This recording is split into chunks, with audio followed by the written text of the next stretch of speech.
प्यारे बच्चों, आज मैं आपके साथ क्लास 10th से चैप्टर नंबर 9 लाइट, रिफ्लेक्शन और रिफ्रैक्शन को डिस्कस करने वाला हूँ। ठीक है, हम इस चैप्टर को बिल्कुल बेसिक से और डिटेल में समझेंगे और कुछ ऐसे टॉपिक हैं जो बच्चों के लिए थोड़ा कन्फ्यूजिंग होते हैं, उनके बारे में भी बहुत डिटेल में हम आपसे बात करेंगे। आई होप ये वीडियो लेक्चर आपके लिए बहुत हेल्पफुल हो। मैं इस चैप्टर के 2 वीडियो लेक्चर बनाऊंगा। ठीक है, पहले पार्ट में हम लाइट, रिफ्लेक्शन, मिरर और मिरर से जुड़ी हुई चीज़ों को एक्सप्लेन करेंगे और सेकंड वीडियो लेक्चर में हम रिफ्रैक्शन, लेंस, प्रिज्म और इनसे जुड़ी हुई चीज़ों को कवर करेंगे। आइए टाइम को बिना वेस्ट किए डिस्कस करते हैं। तो इस चैप्टर में सबसे पहला जो टॉपिक आता है उसका नाम है लाइट। लाइट क्या है? ठीक है, तो light is a form of energy which enable us to see object. किसी भी करेक्टर में या किसी भी ऑब्जेक्ट में अगर कुछ भी वर्क करने की एबिलिटी है तो उसे एनर्जी कहा जाता है। और लाइट जो होती है ना, ये हमारी आइज़ के अंदर, ठीक है, लाइट जो होती है ये हमारी आइज़ के अंदर सेंसेशन ऑफ साइट, ठीक है, देखने की क्षमता बनाती है। तो दैट्स वाई हम इसे एनर्जी भी कहते हैं। देखिए, कोई भी ऑब्जेक्ट हमें कैसे दिखता है, इसका मैकेनिज्म समझते हैं।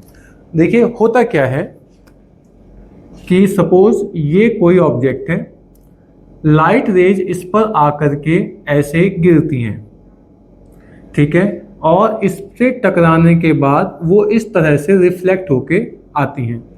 तो ये जो रिफ्लेक्टेड लाइट रे आ रही हैं, जब ये लाइट रे किसी की भी आइज के अंदर जाती हैं, जब ये लाइट रेज किसी की भी आइज में एंटर करती हैं, ठीक है, तो उस ऑब्जेक्ट की इमेज रेटिना पे बन जाती है।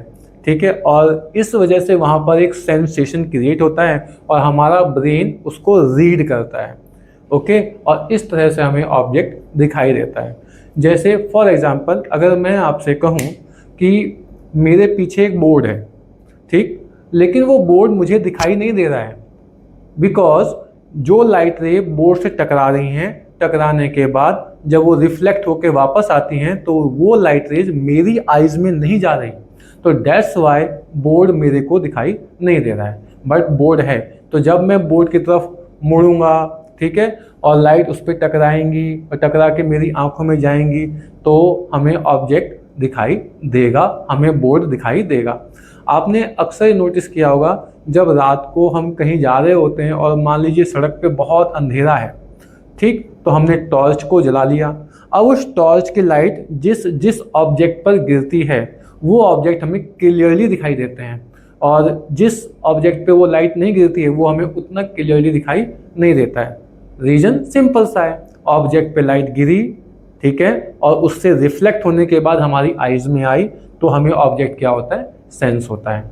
लाइट इस तरह की एनर्जी है, लाइट हमें खुद तो दिखाई नहीं देती है, बट लाइट हमें ऑब्जेक्ट को देखने में बहुत हेल्प करती है। तो आई होप लाइट क्या है ये आपको समझ में आया होगा। ठीक है, अब हम बात करते हैं, नेक्स्ट टॉपिक है characteristics of light. Characteristics of light, light में क्या क्या कैरेक्टर होते हैं? तो पहला है light is a electromagnetic wave. Light एक इलेक्ट्रोमैग्नेटिक वेव है। जो इलेक्ट्रोमैग्नेटिक वेव होती हैं उनको प्रोपेगेट करने के लिए, मींस ट्रैवल करने के लिए मटेरियलिस्टिक मीडियम की नीड नहीं होती। अगर एक मटेरियल मीडियम है तो वो तब भी ट्रैवल कर सकती हैं, और अगर मटेरियल मीडियम नहीं है तो वो तब भी ट्रैवल कर सकती हैं। हम सब जानते हैं हमारी अर्थ पर लाइट एनर्जी का प्राइमरी सोर्स अगर कोई है तो वो कौन है? सन है। ठीक है, सन से लाइट रेज हमारी अर्थ पर आती हैं। तो जब सन से लाइट रेज चलती है ना, तो अर्थ और सन के बीच में काफ़ी बड़ी लेंथ ऐसी है जो क्या है, स्पेस है या वैक्यूम है, वहाँ पे कोई मीडियम नहीं है, और लाइट एनर्जी, लाइट उस मीडियम में भी ट्रैवल करके हम तक पहुँची है। तो आई होप ये जो पहला पॉइंट है ये आपको अच्छे से क्लियर हुआ होगा। सेकेंड पॉइंट आता है light travels in a straight line. Light जो होती है ना वो हमेशा एक स्ट्रेट लाइन में चलती है। तो जब भी किसी भी लाइट सोर्स से लाइट निकलती है तो ये हमेशा स्ट्रेट लाइन में जाएगी, सीधी लाइन में जाएगी। ठीक, अब कई बार एग्जाम में हॉट क्वेश्चन के फॉर्म में HOT, high order thinking question, ठीक है, उसके फॉर्म में क्वेश्चन पूछा जाता है कि आप कैसे प्रूव करोगे कि लाइट स्ट्रेट लाइन में जाती है। ठीक है, तो देखिए अगर लाइट स्ट्रेट लाइन में नहीं जा रही है और सपोज इसके सामने कोई ऑब्स्टेकल आ गया या कोई ऑब्जेक्ट आ गया, ठीक, तो हम ये देखते हैं जब लाइट रे के सामने कोई ऑब्जेक्ट आ गया और लाइट को ये पता लग गया कि सामने एक ऑब्जेक्ट आ रहा है, तो लाइट को क्या करना चाहिए? लाइट को भाई ऐसे पाथ चेंज कर लेना चाहिए, ठीक है। लेकिन लाइट इस तरह से पाथ चेंज नहीं करती है। लाइट क्या करती है? लाइट रे ऐसे गई, सामने एक ऑब्स्टेकल आ गया, लाइट इससे टकराती है, टकराने के बाद वापस आ जाती है, ठीक है। तो जो लाइट रेज इस ऑब्जेक्ट पर टकराने के बाद रिफ्लेक्ट होके किसी भी डायरेक्शन में चली गई हैं, तो ये जो लाइट रेज है ये आगे नहीं जा पाई, ठीक है। तो होगा क्या कि इतनी सारी लाइट रेज आगे नहीं जा पाई हैं, तो इतने स्पेस में क्या बन जाएगी? इसकी एक डार्क शैडो बन जाएगी। जैसा आप अक्सर देखते हैं, हम कभी सड़क के किनारे खड़े हैं, सड़क पर खड़े हैं या घर की छत पे खड़े हैं और सन हमारे किसी भी एक साइड में है, तो उसके अपोजिट साइड में हमारी एक ब्लैक कलर की शैडो बन जाती है। तो वो इसी बात का प्रूफ है कि लाइट रे आई, हमारी बॉडी पे टकराने के बाद वापस चली गई। तो वो लाइट रे फ्लोर तक नहीं पहुंची, वो लाइट रे रोड तक नहीं पहुंची, इसलिए उतना हिस्सा क्या बन गया? डार्क बन गया। एक्चुअली में absence of light he darkness है, तो ये डार्क पैच बनता है, इसी को हम शैडो बोलते हैं। तो इस शैडो का बनना ही बता रहा है कि light goes in straight line. I hope ये वाला पॉइंट अच्छे से क्लियर हुआ होगा। नेक्स्ट पॉइंट आता है, the speed of light wave in vacuum is very high.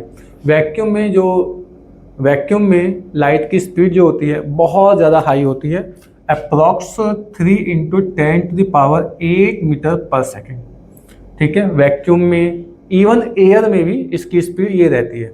लेकिन एयर और वैक्यूम के अलावा कोई और मीडियम अगर होगा, ठीक है, जैसे वाटर है, जैसे गिलास है, ठीक है, कोई भी मीडियम होगा, तो उस मीडियम में स्पीड ऑफ लाइट क्या होती है? मीडियम के अकॉर्डिंग डिक्रीज हो जाती है। इसके बारे में लेटर ऑन डिस्कस किया जाएगा जब हम रिफ्लेक्शन पढ़ेंगे, ठीक है।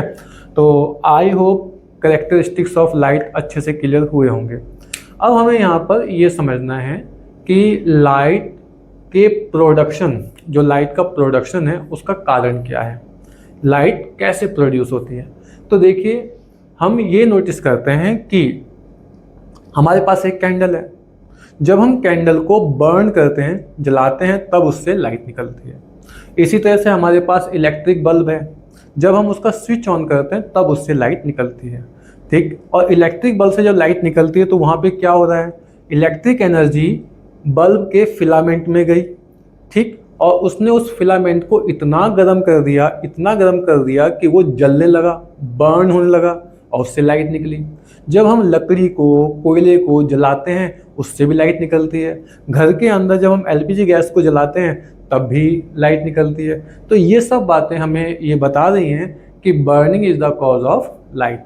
किसी भी चीज़ को अगर जलाते हैं तो लाइट बनती है। आई होप ये सब चीज़ें आपको अच्छे से क्लियर हुई होंगी। साथ नेक्स्ट टॉपिक डिस्कस कर रहा हूँ, types of object on the basis of light. देखिए जब भी हम किसी ऑब्जेक्ट का क्लासिफिकेशन करते हैं, उसके टाइप बताते हैं, तो उसका एक बेस होता है, ठीक है, कि हम ये क्लासिफिकेशन किस बेस पे कर रहे हैं। जैसे केमिस्ट्री में पढ़ते हैं on the basis of physical state, matter 3 type का होता है। On the basis of physical state matter 3 type का होता है, सॉलिड, लिक्विड, गैस, ठीक है। On the basis of chemical property matter 2 type का होता है, प्योर सब्सटेंस, इम्प्योर सब्सटेंस। तो ये सब चीज़ें जैसे हम केमिस्ट्री में पढ़ते हैं उसी तरह से यहाँ पर है। तो हमने ऑब्जेक्ट का जो क्लासिफिकेशन है वो लाइट के बेस पे किया है, और लाइट के बेस पर ये जो ऑब्जेक्ट होते हैं ये 2 टाइप के होते हैं। एक को बोलते हैं ल्यूमिनस ऑब्जेक्ट और एक को बोलते हैं नॉन ल्यूमिनस ऑब्जेक्ट। अब समझते हैं ल्यूमिनस ऑब्जेक्ट कौन से होते हैं। The object which has its own light is known as luminous object. तो they have their own light.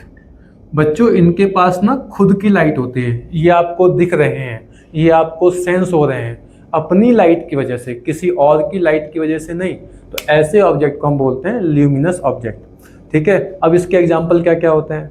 तो अक्सर जब मैं बच्चों से इसके एग्जाम्पल पूछता हूँ तो वो एग्जाम्पल देते हैं कैंडल, बल्ब, ठीक है, इस तरह के एग्जाम्पल देते हैं।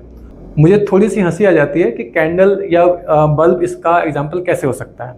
ठीक है, मैं आपको रीजन बताता हूँ, पहले रीजन सुन लें। देखिए, कैंडल ल्यूमिनस ऑब्जेक्ट नहीं है, बर्निंग कैंडल ल्यूमिनस ऑब्जेक्ट है। जब हम कैंडल को बर्न करते हैं तब उससे लाइट निकलती है, कैंडल से लाइट नहीं निकलती है। बर्न करने से पहले भी वो कैंडल ही है। ठीक है, इसी तरह से जो इलेक्ट्रिक बल्ब है, जब आप मार्केट से लेकर आते हो तो उसे बल्ब ही कहते हैं, ठीक है ना। लेकिन जब बल्ब को होल्डर में लगा करके स्विच ऑन किया जाता है, उसके अंदर इलेक्ट्रिक एनर्जी पास करते हैं, तब वो ग्लो करता है। तो ग्लोइंग बल्ब जो होता है वो ल्यूमिनस ऑब्जेक्ट है। तो आई होप सो ये समझ में आया होगा आप लोगों को। एग्जाम्पल, बर्निंग कैंडल,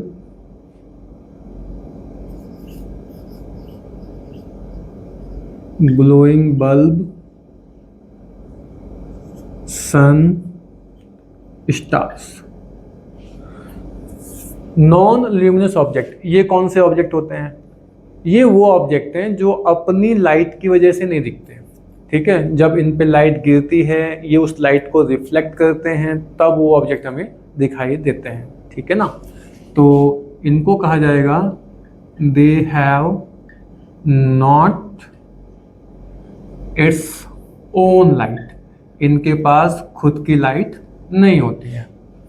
ओके, ये हमें किसी और सोर्स की लाइट से दिखते हैं। जैसे अगर आप किसी ऐसे कमरे में चले गए, ठीक है, जिसमें बिल्कुल भी लाइट नहीं है, ठीक है, और रात का समय है, बिल्कुल अंधेरा है, तो आपको उस कमरे के अंदर कोई ऑब्जेक्ट दिखाई नहीं देगा। जैसे ही आप स्विच ऑन करते हो, बल्ब ग्लो करता है, लाइट एनर्जी देता है, तो आपको आसपास के सारे ऑब्जेक्ट दिखना शुरू हो जाते हैं। तो आई होप ये समझ में आया होगा आपको। आइए इसके एग्जाम्पल देखते हैं। तो आसपास के जितने भी ऑब्जेक्ट हैं ना, उनको हम इसमें ले सकते हैं। जैसे चेयर है, टेबल है, बोर्ड है, अलमीरा है और मून है। इसको ज़रूर याद रखना है। कई लोग मून को भी समझ लेते हैं कि ल्यूमिनस ऑब्जेक्ट है, तो मून ल्यूमिनस ऑब्जेक्ट नहीं है, बिकॉज मून सन की लाइट को रिफ्लेक्ट करके अर्थ की तरफ भेजता है।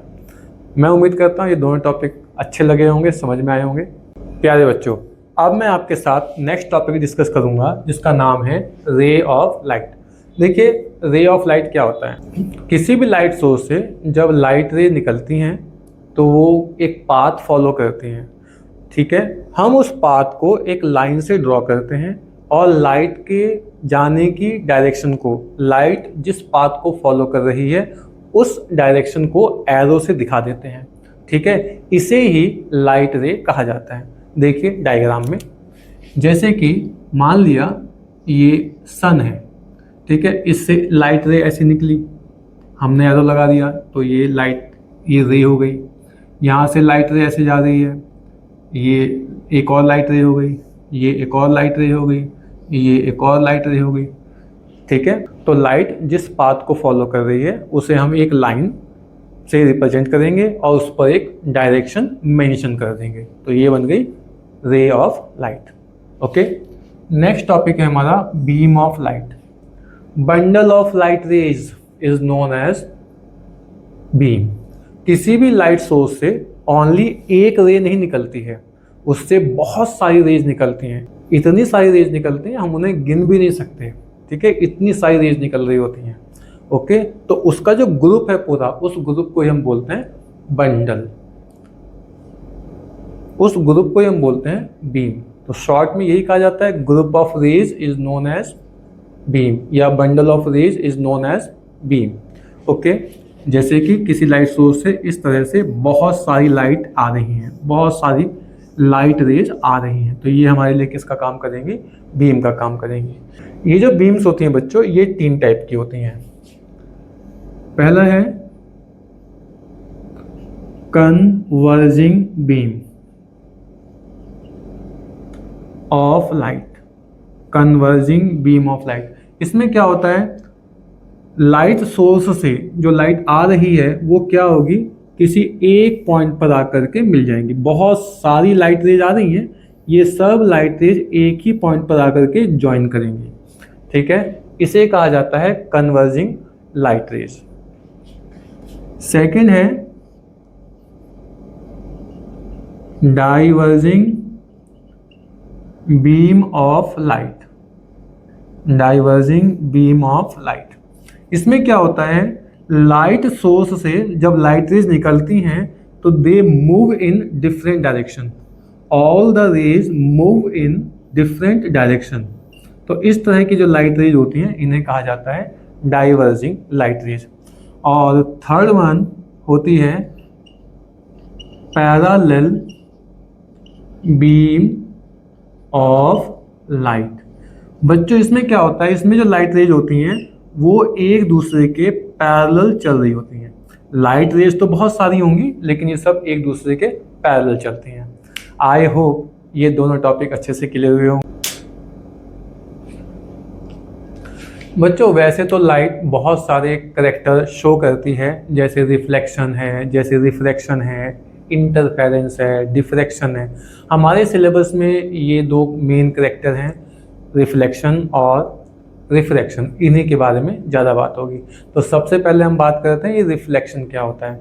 देखिए लाइट एनर्जी चली, किसी भी ऑब्जेक्ट पे गिरी और टकरा करके वापस उसी मीडियम में आ गई जिस मीडियम में वो चल रही थी, उसी मीडियम में उसकी वापसी हो गई, ठीक है। तो इस फिनोमेना को हम रिफ्लेक्शन कहते हैं कि ये रिफ्लेक्शन है। तो डेफिनेशन बहुत सिंपल से रहती है, bouncing back of light after hitting a surface in the same medium is known as reflection of light. Light किसी भी सरफेस को हिट करने के बाद सेम मीडियम में वापस आ जाती है, ठीक है। इस वजह से जो लाइट है उसकी स्पीड, उसकी फ्रीक्वेंसी और उसकी वेवलेंथ में कोई चेंज नहीं आता है। तो जो रिफ्लेक्टेड लाइट है उसकी स्पीड, वेवलेंथ और फ्रीक्वेंसी चेंज नहीं होती है। ये की पॉइंट है, इसको याद रखना है। सपोज ये हमारे पास कोई हाईली पॉलिश सरफेस है या कोई भी सरफेस है। सपोज ये हमारे पास कोई सरफेस है, एक लाइट रे ऐसे आती है, सरफेस को हिट करने के बाद इस तरह से वापस उसी मीडियम में चली जाती है। हमने यहाँ पर एक normal to the surface draw किया, तो ये जो लाइन है ये इस सरफेस के साथ 90 डिग्री पर है, तो इसे आप परपेंडिकुलर लाइन भी कह सकते हैं। ये जो लाइट रे आ रही है इसको कहा जाता है इंसिडेंट रे। ये तो है इंसिडेंट रे। टकराने के बाद ये जो वापस गई इसको कहा जाता है रिफ्लेक्टेड रे। ये क्या है, रिफ्लेक्टेड रे है। और ये क्या चीज़ है बच्चों, तो आंसर है ये है नॉर्मल। तो इंसिडेंट रे नॉर्मल के साथ, सरफेस के साथ नहीं, नॉर्मल के साथ जो एंगल बनाती है उसे हम आई से रिप्रेजेंट करते हैं और इस आई को कहा जाता है angle of incidence. Reflected light normal के साथ जो एंगल बनाती है इसे रिप्रेजेंट करते हैं आर से और इसको कहा जाता है एंगल ऑफ रिफ्लेक्शन। इसके बाद हमें डिस्कस करना है आपके साथ टाइप्स ऑफ रिफ्लेक्शन। रिफ्लेक्शन जो होता है ये दो टाइप का होता है। पहला है रेगुलर रिफ्लेक्शन और दूसरा है इररेगुलर रिफ्लेक्शन और डिफ्यूज रिफ्लेक्शन। देखिए इनमें क्या होता है, अगर किसी प्लेन स्मूथ सरफेस पर, कोई ऐसी सरफेस है जो प्लेन है, जो बिल्कुल स्मूथ है, इस पर बहुत सारी पैरेलल लाइट रेज आकर गिरती हैं, मतलब पैरेलल बीम्स आकर के गिरती हैं। After reflection they all goes parallel. Reflection के बाद ये लोग वापस जब जाती हैं तो पैरेलल ही जाती हैं।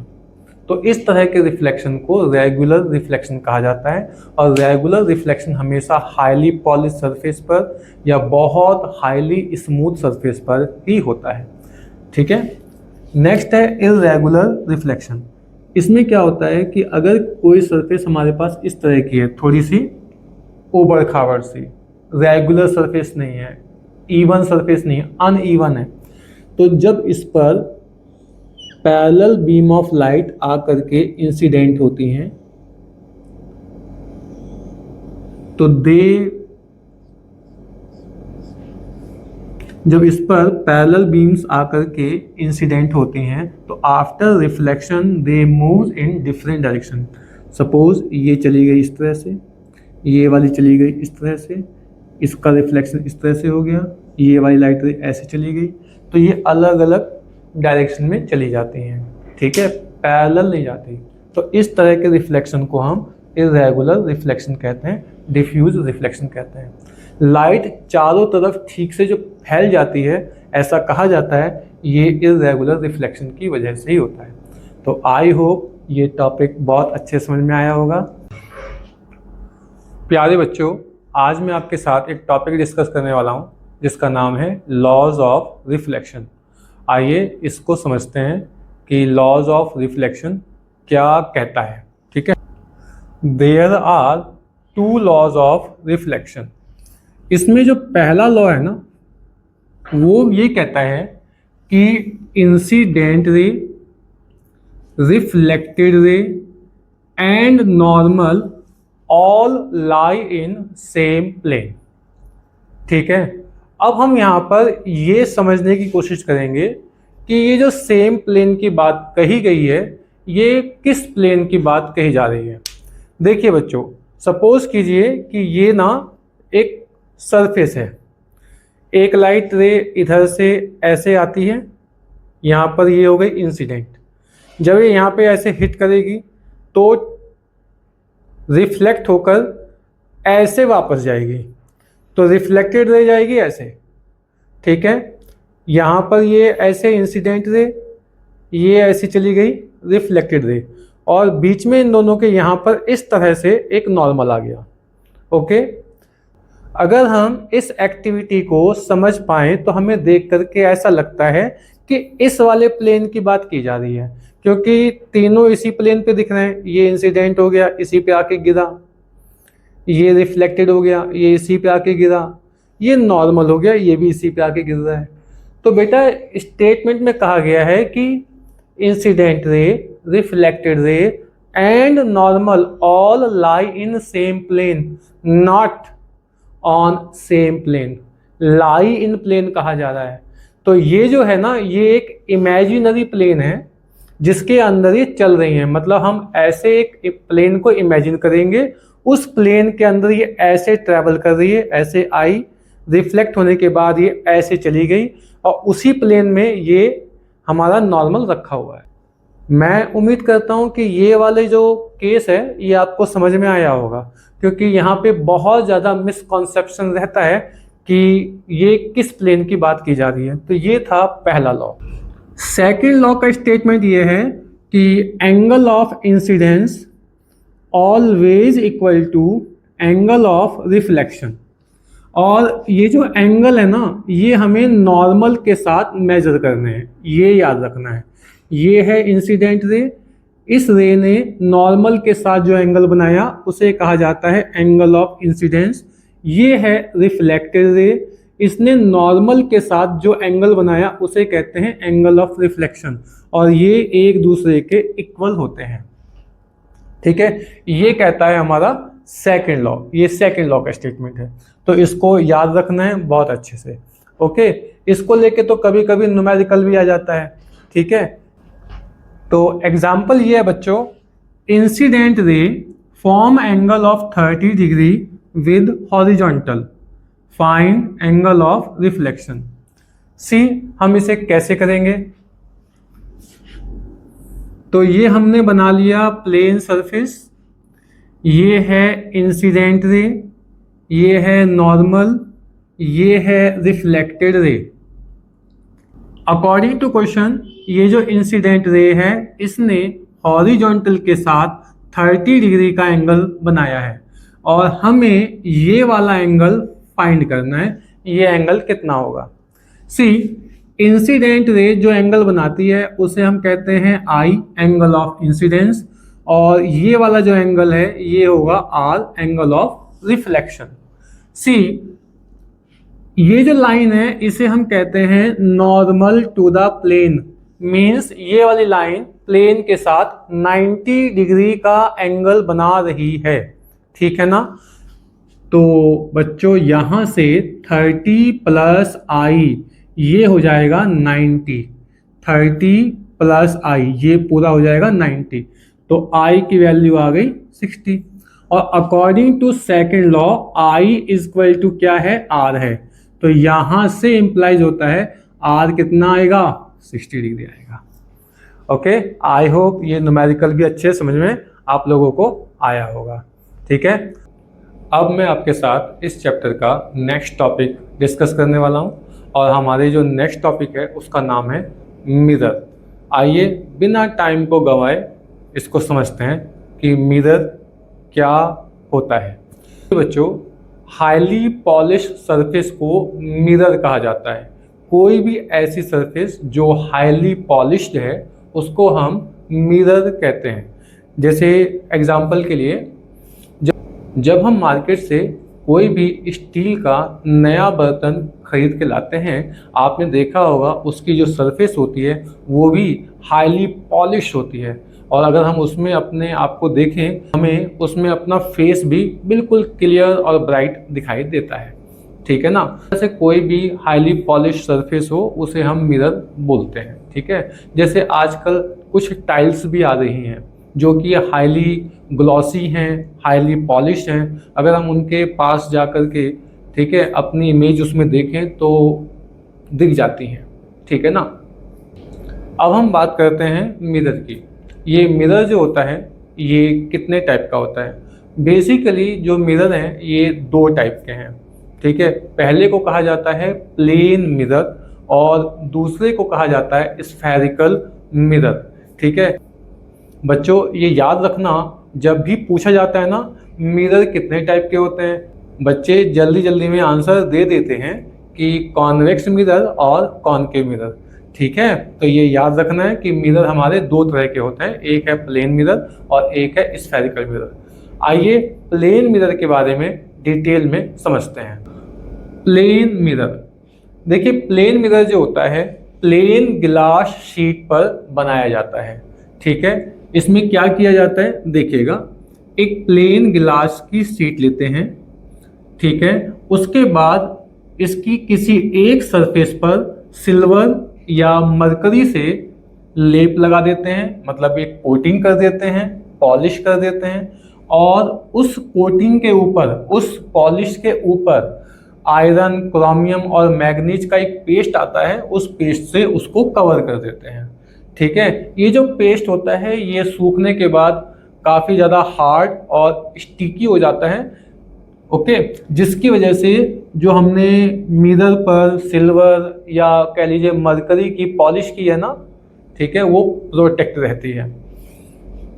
बच्चों जब भी हम रे डायग्राम में मिरर बनाएंगे तो ये याद रखना है आपको इस तरह से डायग्राम बनाना है, हमेशा राइट हैंड साइड की तरफ ही क्या करेंगे, इस तरह के मार्क लगाएंगे।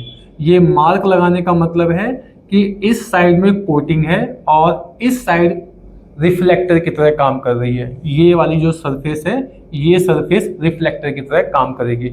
यहाँ पर क्या बोलते हैं, ये वाली सरफेस रिफ्लेक्टर की तरह काम करेगी। इसके सामने अगर यहाँ कोई ऑब्जेक्ट रखा जाएगा तो उसकी इमेज बनती है इसके अंदर। तो आई होप ये प्लेन मिरर का यहाँ तक आपको समझ में आया होगा। अब इसके ना कुछ कैरेक्टरिस्टिक्स हैं, उनकी बात करते हैं।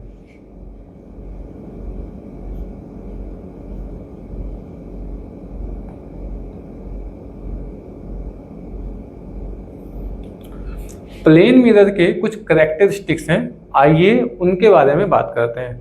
जो इसका पहला कैरेक्टर है वो ये है कि the image is as far behind the mirror as the object.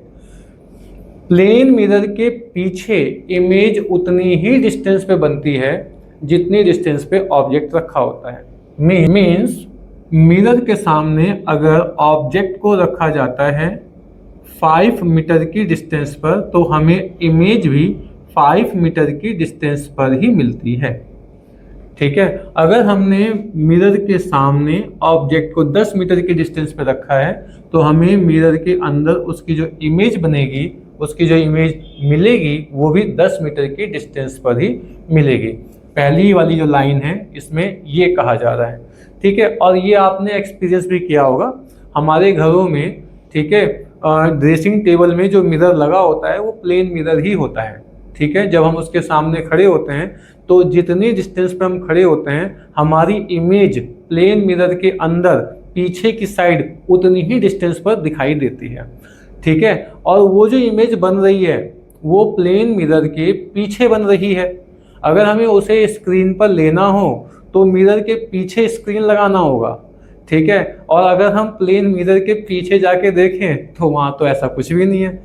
इसी वजह से जो इस तरह की इमेज होती हैं उन्हें हम स्क्रीन पर नहीं ले पाते, और इसी वजह से इस तरह की इमेज को वर्चुअल कहा जाता है। और वर्चुअल इमेज जो होती हैं हमेशा इरेक्ट भी होती हैं, मतलब सीधी भी बनती हैं। तो प्लेन मिरर से हमेशा ही वर्चुअल और इरेक्ट इमेज बनती है, इसको भी याद रखना है। ये यहाँ पे बताया भी हमने, the image formed is virtual erect. इसका सेकंड पॉइंट है the image is laterally inverted. ठीक है, मीन्स अगर हम मिरर के सामने लेटरली खड़े हो जाएं, ठीक है, तो मिरर में जो हमारी इमेज बनेगी उसमें हमारा इन्वर्जन हो जाएगा। मीन्स जो हमारा राइट हैंड है वो मिरर की इमेज में राइट दिखेगा, और जो हमारा राइट हैंड है वो मिरर की इमेज में लेफ्ट दिखाई देगा। ठीक है, इसको लेटरल इन्वर्जन इसलिए कहा जाता है कि मिरर के सामने कुछ लेटर को रखकर अगर उनकी इमेज देखी जाए तो वो उल्टी दिखती हैं, इन्वर्टेड दिखते हैं। आइए देखते हैं। जैसे ये रहा प्लेन मिरर और हमने इसके सामने ये डी बना दिया, तो जब इसकी इमेज इसमें देखेंगे ना बच्चों तो वो ऐसे बनेगी। ठीक है, और अगर हम मिरर के सामने P लिखते हैं तो उसकी इमेज यहाँ पे बच्चों कुछ ऐसे बनेगी। तो इसे कहा जाता है लेटरल इन्वर्जन। जो प्लेन मिरर होता है इसकी फोकल लेंथ होती है इन्फिनिटी। देखिए बच्चों, ये जैसे जैसे हम इस चैप्टर में आगे चलेंगे ना तो आपको सीखने को मिलेगा कि फोकस और फोकल लेंथ कैसे कैलकुलेट की जाती है। यहाँ पे थोड़ा सा मैं आपको बताता हूँ। अगर हमें किसी भी ऑप्टिकल डिवाइस का, जैसे कि मिरर है, लेंस है, अगर हमें इनका फोकस जानना है तो उसका एक तरीका है कि आपको मिरर के प्रिंसिपल एक्सिस के साथ पैरेलल लाइन भेजनी है, पैरेलल। ठीक है, जब आप पैरेलल लाइन भेजेंगे ना, आफ्टर रिफ्लेक्शन वो जिस पॉइंट को ज्वाइन करेंगे वही पॉइंट फोकस होगा। अगर प्लेन मिरर के सामने लाइट पैरेलल आ रही है तो वो रिफ्लेक्ट होकर पैरेलल ही निकल जाएंगी, क्योंकि ये इवन सरफेस है। ठीक है, तो और जो पैरेलल लाइट आती है ऐसा माना जाता है कि वो इन्फिनिटी से आ रही है, तो उसकी जो रिफ्लेक्शन के बाद उनकी जो ज्वाइनिंग होगी वो भी कहाँ होगी, इन्फिनिटी पर ही होगी। इसलिए इसका फोकस कैसा होता है, इन्फिनिटी होता है। एक तो ये वाली बात बहुत खास है, इसकी याद रखनी है। नेक्स्ट, प्लेन मिरर का मैग्निफिकेशन 1 होता है। मैग्निफिकेशन का मतलब है साइज में चेंज करके दिखाना। ठीक है, जब हम प्लेन मिरर के अंदर अपने आप को देखते हैं तो हमारी इमेज की जो हाइट है, इमेज का जो साइज है वो उतना ही बड़ा दिखता है जितना हमारा खुद का साइज होता है, जितना ऑब्जेक्ट का साइज होता है। तो मैं उम्मीद करता हूँ ये सारे पॉइंट आपको बहुत अच्छे से क्लियर हुए होंगे। ठीक है, प्लेन मिरर के बारे में एक इंटरेस्टिंग बात और है, ये भी सुनना और समझना बहुत ज़रूरी है। अगर हम किसी भी ऑब्जेक्ट की कंप्लीट इमेज कास्ट करना चाहते हैं, बनाना चाहते हैं प्लेन मिरर के अंदर, ठीक है, पूरी कंप्लीट इमेज, तो उसका मिनिमम क्राइटेरिया है the size of the mirror is half of the size of the object. मतलब मिरर का साइज कम से कम ऑब्जेक्ट के साइज से आधा होना चाहिए।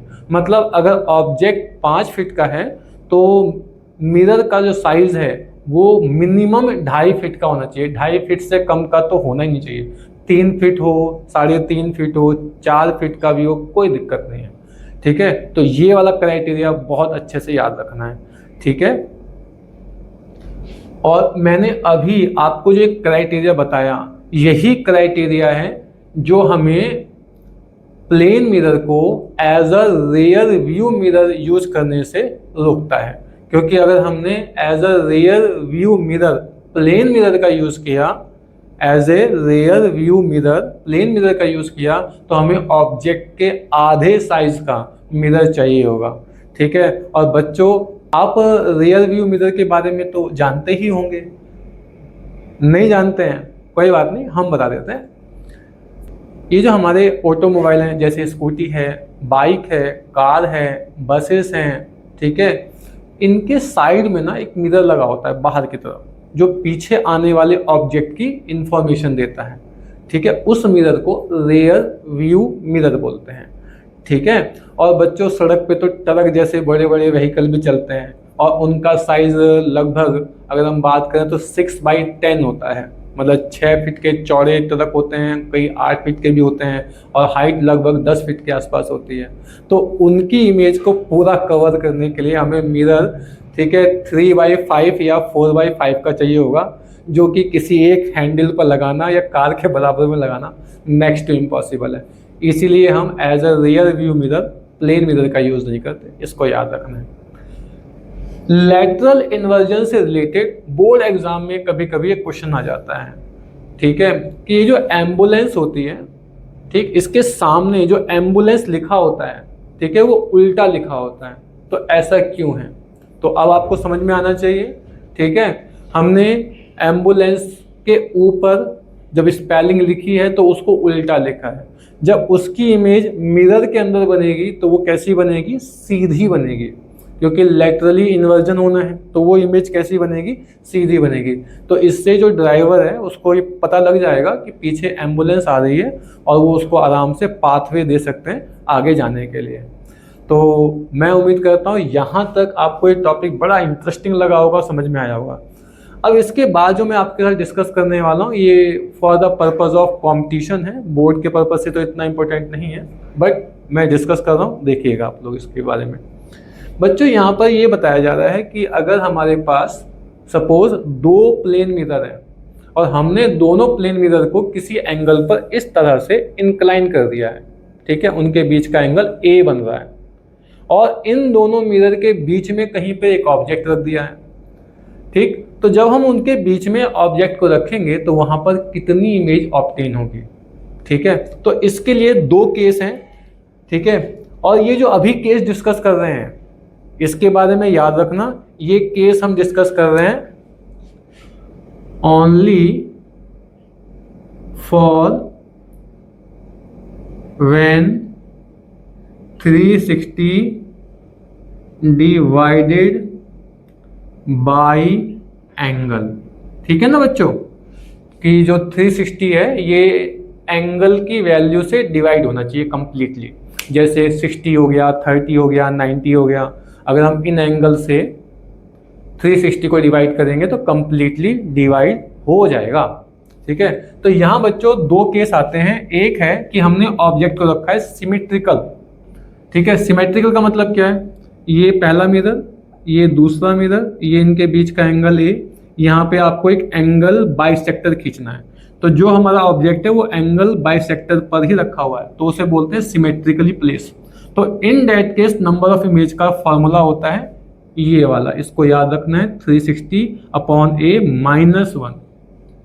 ठीक है, अगर ऑब्जेक्ट एंगल बाइसेक्टर पर नहीं है, इसके इधर उधर कहीं भी रखा हुआ है, तब हमारे पास अगेन 2 केस आ जाते हैं। ठीक है, और इस तरह के केस को बोलते हैं असिमेट्रिकल प्लेसमेंट। तो 2 केस आ जाते हैं। पहला है कि 360/A को हमने डिवाइड करके देखा और हमें इवन नंबर मिल रहा है, तो उस केस में नंबर ऑफ इमेज का फॉर्मूला होता है 360/A-1। और अगर 360/A की वैल्यू ऑड आ रही है तब उस केस में नंबर ऑफ इमेज का फॉर्मूला 360/A हो जाता है। ओके, आई होप ये सब चीज़ें समझ में आई होंगी।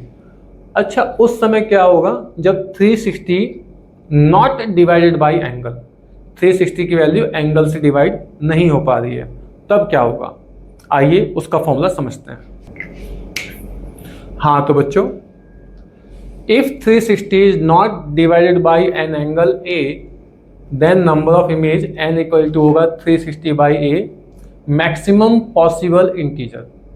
ठीक है, मैक्सिमम पॉसिबल इंटीजर, इसका क्या मतलब है आइए मैं आपको एक एग्जांपल से बताता हूँ। देखिए बच्चों, ये रहा मिरर और ये सेकंड मिरर, बीच का एंगल हमने मान लिया 50 डिग्री, ऑब्जेक्ट कहीं आ रखा है। अब हमें नंबर ऑफ इमेज निकालनी है, तो हम क्या करेंगे 360 बाई 50 करेंगे। तो जब हम इसको डिवाइड करेंगे तो हमें 7.2 मिलेगा। ठीक है, तो इस 7.2 में मैक्सिमम इंटीजर बनता है 7, तो आंसर हो जाएगा 7, ये कहा जा रहा है। तो आई होप आपको प्लेन मिरर का ये जो कॉन्सेप्ट है पूरा का पूरा ये बहुत अच्छे से समझ में आया होगा। ठीक है, मैं ऐसी उम्मीद करता हूँ बहुत अच्छे से क्लियर हुआ होगा। मैंने भी इसको बहुत डीपली और बिल्कुल बेसिक से एक एक चीज़ को समझाया है। ठीक है, अब हम बात करेंगे दूसरे मिरर के बारे में जिसका नाम है स्फेरिकल मिरर। ओके, अब मैं आपके साथ नेक्स्ट टॉपिक डिस्कस करूंगा जिसका नाम है स्फेरिकल मिरर। स्फेरिकल मिरर क्या होते हैं? होलो ग्लास स्फेयर से कुछ पार्ट कट करके निकाला जाता है। ठीक है, और उस पार्ट के किसी एक सरफेस पर पॉलिश और कोटिंग करके दूसरी सरफेस को रिफ्लेक्टिंग बनाया जाता है। ओके, तो इस तरह से जो मिरर बनते हैं उन्हें हम स्फेरिकल मिरर कहते हैं। आप यहाँ डायग्राम में देख सकते हैं, हमने यहाँ पर एक स्फीयर लिया हुआ है। ठीक है, सपोज हमने यहाँ से एक पार्ट कट किया, स्फीयर का एक पार्ट ऐसे कट कर लिया। ठीक है, और इसकी जो ये बेंट इन सरफेस है, बेंट इन सरफेस, यहाँ पर हमने पॉलिश और कोटिंग कर दी, और ये जो बेंट आउट सरफेस है ये हमारे लिए एज अ रिफ्लेक्टर काम कर रही है। ठीक, तो हमें एक टाइप का मिरर मिल जाएगा। अगर हम यहाँ से एक हिस्सा काट के ये जो इसकी बेंट आउट सरफेस है यहाँ पर पॉलिश और कोटिंग कर दें, ठीक है, और बेंट इन सरफेस से रिफ्लेक्शन कराएं, तो हमें एक टाइप का मिरर मिल जाएगा। ठीक है, तो in this way we get a knowledge spherical mirror basically is of two type. First one is concave mirror and second one is convex mirror. ठीक है, आइए कॉनकेव और कॉन्वेक्स के बारे में एक्सप्लेन करते हैं आपको। तो सबसे पहले बात कर रहे हैं कॉनकेव मिरर की। कॉनकेव मिरर में क्या होता है, ये होलो स्फीयर का एक ऐसा पार्ट है जिसमें बेंट आउट सरफेस के ऊपर कोटिंग और पॉलिश की जाती है, और ये जो बेंट इन सरफेस है यहाँ से इस जगह से हम क्या कराएंगे, रिफ्लेक्शन कराएंगे। ठीक है, तो इस तरह का मिरर जो होता है उसे कॉनकेव मिरर कहा जाता है। The mirror in which reflection will take place from bent in surface is known as concave mirror. अब हम बात करते हैं कॉन्वेक्स मिरर की। ठीक है, कॉन्वेक्स मिरर में भी डेफिनेशन बच्चों सेम हो जाएगी। ठीक है, the mirror in which reflection will take place bent out surface is known as convex mirror. अब ना ये जो हमारे कॉनकेव मिरर हैं और ये जो कॉन्वेक्स मिरर हैं इनमें कुछ कॉमन चीज़ें होती हैं। अब मैं आपके साथ उनके बारे में बात करने वाला हूँ। ठीक है, आइए देखिए आप लोग। देखिए, ये जो मिरर होते हैं कॉनकेव और कॉन्वेक्स, इनके सेंटर पर एक पॉइंट होता है जो कि यहाँ पे आपको हमने मार्क करके दिखाया है। इसी तरह से हमने यहाँ भी मार्क करके दिखाया है जिसको P कहा है। इसे पोल कहा जाता है। ठीक है, centre of the mirror is known as pole. तो ये हमारी पोल की एक्सप्लेनेशन हो गई। ओके, ये जो स्फीयर लिया था ना बच्चों, इस स्फीयर का एक सेंटर है। ठीक, और ये जो मिरर हमने बनाए हैं ये इसी का पार्ट है।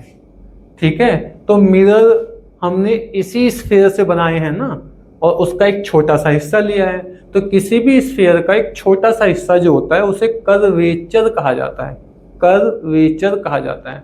ठीक है, तो इस स्फीयर के सेंटर को ही मिरर का सेंटर ऑफ कर्वेचर कहते हैं। ठीक है, अगर हम कॉनकेव मिरर को देखें तो कॉनकेव मिरर का जो स्फीयर है बच्चों वो कुछ ऐसे कंप्लीट होगा, मैं डॉटेड करके दिखा रहा हूँ, इस तरह से स्फीयर कंप्लीट होगा। तो इसका जो सेंटर है ये सामने आएगा इस जगह पर।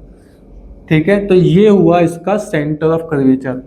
अगर हम कॉन्वेक्स मिरर के स्ट्रक्चर को भी कंप्लीट करना चाहें तो ये कुछ इस तरह से कंप्लीट होगा।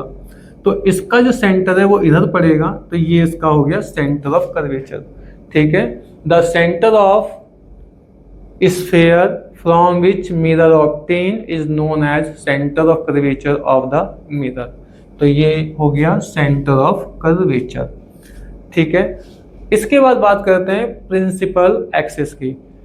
मिरर में एक ऐसी लाइन होती है जो सेंटर ऑफ कर्वेचर और पोल को ज्वाइन करते हुए जाती है, बिल्कुल सीधे निकल जाएगी। ठीक है, इस लाइन को प्रिंसिपल एक्सिस कहा जाता है। ये आप यहाँ भी देख रहे हैं और ये आप यहाँ भी देख रहे हैं।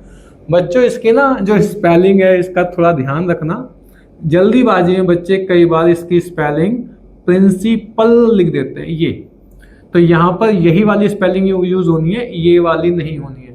बिकॉज क्या बोलते हैं, ये जो प्रिंसिपल एक्सिस है इसको हिंदी में मुख्य अक्ष कहा जाता है। ठीक है, और घर का जो मुखिया होता है वो मतलब हेड।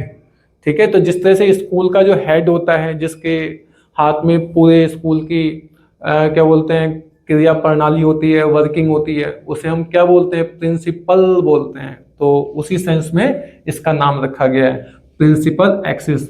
आप देखेंगे जब हम इसके रे डायग्राम बनाएंगे ना तो सारे रे डायग्राम प्रिंसिपल एक्सिस पे ही आपको बनते हुए दिखाई देंगे। ठीक है, तो ये याद रखना है। नेक्स्ट आता है अपर्चर। अब ये अपर्चर क्या होता है, आइए आपको कॉनकेव और कॉन्वेक्स मिरर दिखाते हैं और उनके अपर्चर को समझाते हैं।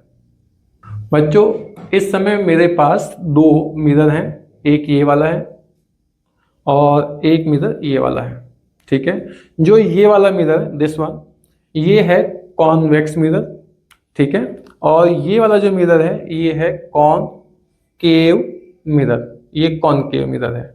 ठीक है, कॉन्वेक्स मिरर में क्या होता है, आप कहीं से भी अगर इमेज बनाएंगे ना, किसी भी ऑब्जेक्ट की इमेज बनाएंगे, ठीक है, तो कहीं से भी उसकी स्मॉल और छोटी सी इमेज उसमें बन जाएगी।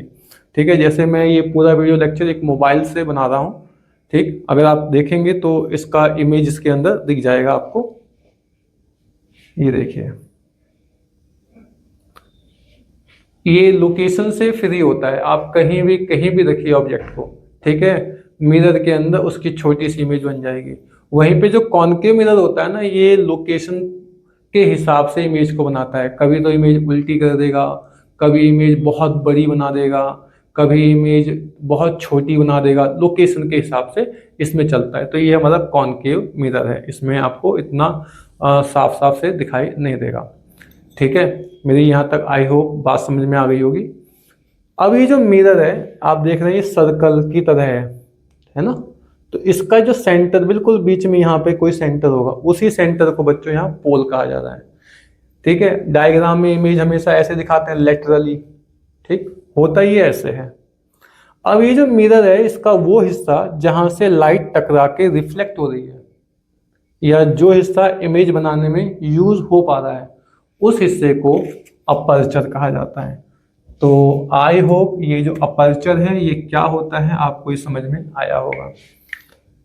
ठीक है, ये समझ में आ गया आप लोगों को। ओके, अब ये जो हमारा कॉनकेव मिरर है ना, इसके बारे में एक बात और बताते हैं आपको। ये जो हमारा कॉनकेव मिरर है ये कन्वर्जिंग होता है, जब लाइट रेज इसकी तरफ आती हैं तो ये उन्हें एक पॉइंट पे कन्वर्ज कर देता है। इसी तरह से ये जो हमारा कॉन्वेक्स मिरर होता है ये डाइवर्जिंग नेचर का होता है। जब इसकी तरफ लाइट आती है, ठीक है, तो ये क्या करता है, उनको डाइवर्ज करता है। अभी कमरे की लाइट थोड़ी सी कम हो जाएगी, ठीक है, मैं इसकी एक्टिविटी दिखाने के लिए ऐसा कर रहा हूँ। आइए देखते हैं।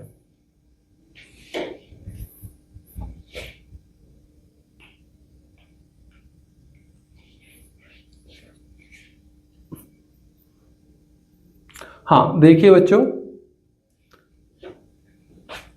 ये हमने कॉनकेव मिरर लिया है और एक ट्यूबलाइट है हमारे पास। उस ट्यूबलाइट की इमेज आपको बोर्ड पे दिखाई देगी और धीरे धीरे कन्वर्ज होती हुई दिखाई देगी। देखिएगा ये देखिए कन्वर्ज होती जा रही है, ये देखिए, ये देखिए, ये बिल्कुल, अब ये बिल्कुल इसने क्या किया, एक पॉइंट पे कन्वर्ज कर दिया।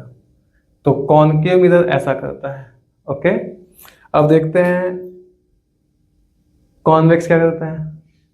तो ये है कॉन्वेक्स मिरर, अभी मेरे पास जो है, ठीक है, ये देखिए यहाँ पे आप देख पा रहे हैं, ये इतना बड़ा पैच सा बन रहा है, ये देखिए, ये क्या करता है, लाइट को एक पॉइंट पे कन्वर्ज नहीं कर पाता, ये डाइवर्ज करता है।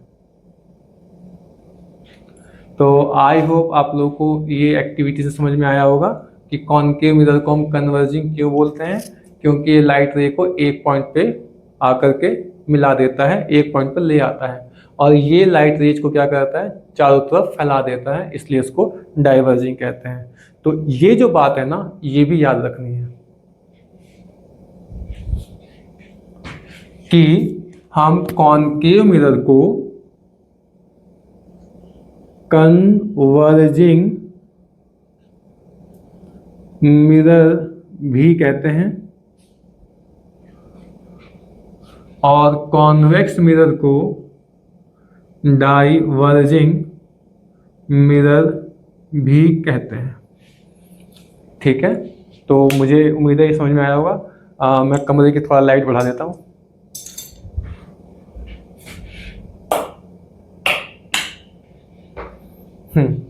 अब इसका सबसे इम्पोर्टेंट टॉपिक है जो मैं आपके साथ डिस्कस करने वाला हूँ, उसका नाम है फोकस ऑफ द मिरर या principal focus of the mirror. देखिए क्या होता है, डायग्राम से समझते हैं। ये क्या है हमारे पास, ये है कॉनकेव मिरर, ये इसका पोल, ये इसका फोकस, ये इसका सेंटर ऑफ कर्वेचर। बच्चों ये ध्यान रखना, ये जो फोकस है ना, इसको हमेशा पोल और सेंटर कर्वेचर के ठीक मिड में बनाया जाएगा। तो जब पैरेलल लाइट रेज आती है ना ऐसे, अभी कुछ देर पहले मैं बता भी रहा था आपको कि फोकस जानने के लिए हमें प्रिंसिपल एक्सिस के पैरेलल लाइट रेज को भेजना होता है, ऐसे भेजना होता है। After reflection they all join a single point like this, ये ऐसे ज्वाइन करते हैं। तो जिस पॉइंट पर इन्होंने ज्वाइन किया वही फोकस है। ये जो हमारा कॉनकेव मिरर है, कॉनकेव मिरर, इसमें रिफ्लेक्शन के बाद लाइट रे जो होती हैं वो एक्चुअली में मिलती हुई दिखाई देती हैं। यहाँ पर एक्चुअली में ये ज्वाइन हो रही हैं। ठीक है, तो कॉनकेव मिरर का जो फोकस होता है ये रियल होता है, रियल फोकस होता है, इसको याद रखना है। इसी तरह से अगर हम कॉनकेव मिरर की बात करें तो ये है कॉनकेव मिरर, ये पोल हो गया, ये प्रिंसिपल एक्सिस हो गई, ये इसका फोकस, ये इसका सेंटर ऑफ कर्वेचर, ये आ रही हैं पैरेलल लाइट रेज, ऐसे आ रही हैं। ठीक है, तो अब ये क्या होगा, ये लाइट रेज यहाँ पे टकराने के बाद बच्चों रिफ्लेक्ट होंगी, तो ये ऐसे रिफ्लेक्ट हो जाती हैं, ऐसे। एंड इन दिस केस जो फोकस है, ठीक है, उस पर लाइट रेज मिलती हुई दिखती हैं, अपीयर्ड होती हुई दिखती हैं, एक्चुअली में नहीं मिल रही, लगता है कि वहां मिल रही हैं। ठीक है, तो इसीलिए कॉन्वेक्स मिरर के फोकस को वर्चुअल फोकस कहा जाता है। तो इसका जो फोकस होता है ये कैसा होता है बच्चों, वर्चुअल होता है। ठीक है, तो इसको अच्छे से याद रखना है। आई होप ये सारे टॉपिक मैंने आपके साथ बहुत डिटेल में डिस्कस किए हैं, आपको समझ में आए होंगे। आप इनका स्क्रीनशॉट भी ले सकते हैं। अब मैं आपके साथ इस चैप्टर का नेक्स्ट टॉपिक डिस्कस करूंगा जिसका नाम है इमेज। ठीक है, आइए समझते हैं इमेज क्या होती है। बच्चों यहाँ पे ना उस इमेज के बारे में बात नहीं की जा रही जो अक्सर आप कॉमन बोल चाल में सुनते हैं कि अरे भाई तुमने ये कैसा काम कर दिया, तुमने तो हमारे परिवार की इमेज खराब कर दी, आपने तो मेरी इमेज खराब कर दी, है ना। तो यहाँ पे उस इमेज की बात नहीं की जा रही। ऑप्टिकल डिवाइसेस जैसे मिरर, लेंस, माइक्रोस्कोप और टेलीस्कोप, ठीक है, लाइट की प्रेजेंस में इन ऑब्जेक्ट की मदद से अगर हम किसी ऑब्जेक्ट को देख रहे हैं तो हमें उस ऑब्जेक्ट जैसा ही सिमिलर एक पिक्चर ऑब्टेन होता है। उस पिक्चर को हम इमेज कहते हैं। अब बात करते हैं इमेज बनती कैसे है। तो बच्चों इमेज बनती है अच्छे अच्छे काम करने से, ठीक है, खूब मेहनत करो, खूब अच्छे से पढ़ाई करो, इमेज बनती है। सॉरी, यहाँ पे इस इमेज की बात तो हम कर ही रहे हैं ना। आइए बताते हैं इमेज कैसे बनती है। जब किसी ऑब्जेक्ट पर लाइट रे इंसिडेंट होती है तो उससे रिफ्लेक्ट होने के बाद वो सब लाइट रेज एक पॉइंट पर आकर या तो मिल जाती हैं या मिलते हुए एक्सपीरियंस होती हैं। ऐसा लगता है कि मिल रही हैं एक पॉइंट पर। तो जिस पॉइंट पर वो एक्चुअली में मिली हैं या मिलते हुए लग रही हैं, उस पॉइंट को इमेज कहा जाता है कि ये इमेज है या इमेज पॉइंट है। ओके, आई होप ये इमेज वाली बात समझ में आई होगी कि ये इमेज क्या होता है। और किसी भी पॉइंट पर अगर हमें इमेज को ऑब्टेन करना है तो मिनिमम 2 लाइट रेज आपके पास होनी चाहिए। ऑब्जेक्ट से रिफ्लेक्ट होने के बाद कम से कम 2 लाइट रेज आपके पास होंगी, तभी हमें इमेज ऑब्टेन हो पाएगी। ठीक है, चलिए अब हम बात करते हैं टाइप्स ऑफ इमेज की। इमेज जो होती हैं ये 2 टाइप की होती हैं। पहले वाली जो इमेज है इसका नाम हमने रखा है रियल इमेज। ठीक है, रियल इमेज कैसे बनती है? किसी भी ऑब्जेक्ट से लाइट रे टकराने के बाद, रिफ्लेक्ट होने के बाद, लेंस या मिरर से पास होने के बाद, ठीक है, किसी भी ऑब्जेक्ट से आने वाली लाइट रेज जब लेंस या मिरर से पास हो करके एक्चुअली में किसी पॉइंट पर मिलती हैं तो उस पॉइंट को रियल इमेज पॉइंट कहा जाता है। मतलब कि जो 2 लाइट रे आ रही है ना, मैंने अभी बताया कि कम से कम 2 लाइट रे चाहिए हमें। तो अगर किसी पॉइंट पर कम से कम 2 लाइट रे आकर के मिल रही हैं तो बाकी लाइट रे भी वहीं मिलेंगी ऐसे तो, ठीक है। तो जिस पॉइंट पर सभी लाइट रेज एक्चुअली में आकर के मिली हैं उस पॉइंट को हम बोलते हैं रियल इमेज पॉइंट, ठीक है। और अगर हम उस पॉइंट पर एक स्क्रीन लगा दें तो उस इमेज को ऑब्टेन भी किया जा सकता है, ठीक है। तो रियल इमेज के ये कुछ फीचर होते हैं, इनको याद रखना है कि it can be obtain on screen और इट इज ऑलवेज इनवर्टेड। जो रियल इमेज होती है ये इन्वर्टेड बनती है। ओके, इसका अच्छा एग्जांपल है सिनेमा और फोटो, ठीक है। ये जो रियल इमेज होती हैं ये परमानेंट होती हैं, एक बार स्क्रीन पे आ जाएंगी तो ये रियल इमेज जो होती हैं ये परमानेंट होती हैं। एक बार स्क्रीन पे आ गई तो फॉर एवर स्क्रीन पर रहती हैं, चाहे वो ऑब्जेक्ट वहाँ है या नहीं है। जैसे इसका सबसे अच्छा एग्जांपल है फोटो। आपने अपना फोटो क्लिक कराया, उस फोटो को एक स्क्रीन पर ऑब्टेन कर लिया गया, ठीक है। अब आप घर पे हैं या नहीं हैं, अगर हम आपकी फ़ोटो किसी को दिखाएं तो उस फोटो में तो आप दिखेंगे ही, ठीक है ना।